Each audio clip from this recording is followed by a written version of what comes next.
Buongiorno, sono Tola Renato, il titolare del ristorante Isola del Tesoro. Ci troviamo in via Ludovico da Viadana al 2, una traversa del corso di Porta Romana. Il nostro ristorante è un ristorante tipico sardo, è gestito da me e da altri due fratelli, Roberto e Andrea.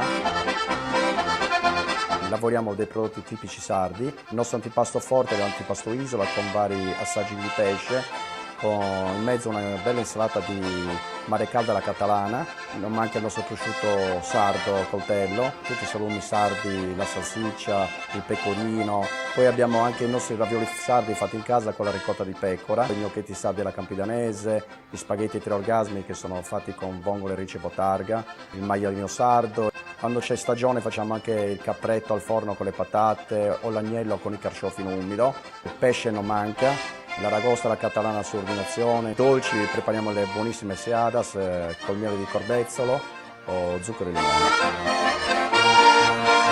Poi la cortesia nel nostro locale non manca, abbiamo un grandissimo staff che vi accoglie con simpatia e allegria. Saluto ai nostri amici d'Ovresto e un benvenuto ai nostri clienti che verranno a trovarci numerosi. Grazie e arrivederci.